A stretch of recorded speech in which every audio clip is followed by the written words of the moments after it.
राहुल शेवाळे यांच्या पत्नी आणि माजी नगरसेविका कामिनी शेवाळे यांनी मतदारांना साड्या वाटल्याचा गंभीर आरोप शिवसेना ठाकरे पक्षाचे माजी नगरसेवक विठ्ठल लोकरेंनी केला। प्रभाग क्रमांक 142च्या शिवसेना शिंदे गटाच्या इच्छुक उमेदवार कामिनी राहुल शेवाळे या आपल्या कार्यकर्त्यांकडून लल्लूभाई अमीनचंद वसाहतीमधील इमारत क्रमांक 5 मधील सोसायटी आणि च्या परिसरात साड्यांचं वाटप करत होत्या असा आरोप विठ्ठल लोकरेंनी केला। विठ्ठल लोकरे घटनास्थळी दाखल झाले आणि त्यांनी याचं चित्रीकरणही केलं। दरम्यान या महिलांनीच वाटप केलेल्या साड्यांची होळी देखील केल्याचं त्यांनी सांगितलेलं आहे।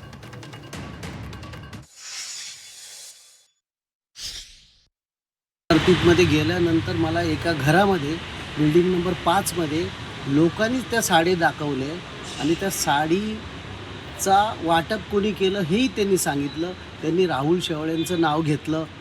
त्यानंतर मग कामिनी शेवाळे ज्या उमेदवार आहेत त्यांचं नाव घेतलं की त्यांनी आम्हाला हे साडी दिले आणि त्यांनी स्वतः सांगितलं की आम्हाला साडी नको, तरी जबरदस्ती त्यांच्या हातामध्ये साडी दिली। मग त्या साडीची होळी त्यांनी स्वतः बाहेर आणून त्या साडीची होळी केली आणि त्यांनी सांगितलं की आम्हाला काम पाहिजे।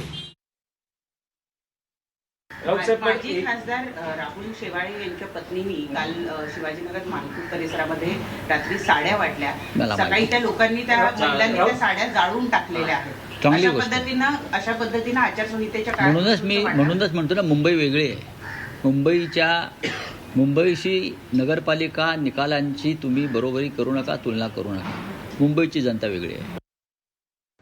बघा, उभाटा गटाकडे आता कुठलाही मुद्दा राहिला नाही। कालच्या निवडणुकीचे जे निकाल आले आणि शिंदे साहेबांना जे घवघवीत यश आणि महायुतीला मिळालं, त्याच्यानंतर त्यांच्या पायाखालची जमीन सरकली आणि म्हणून अशी काहीतरी स्टंटबाजी करायची। स्वतःच कुठनं तरी साड्या आणल्या असतील आणि स्वतःच त्या पेटवून दिल्या असतील। त्यामुळे हे असे स्टंट करण्याची सुरुवात आता त्यांची झालेली आहे। कामिनी शेवाळे यांची काही उमेदवारी जाहीर झाली नाही किंवा कोणाचीच अजून उमेदवारी अर्ज देखील भरलेले नाहीयेत कोणी, ती तारीखही अजून यायची आणि त्यामुळे हा केवळ एक स्टंट आहे राहुल शेवाळे आणि कामिनी शेवाळे यांना बदनाम करण्याचा।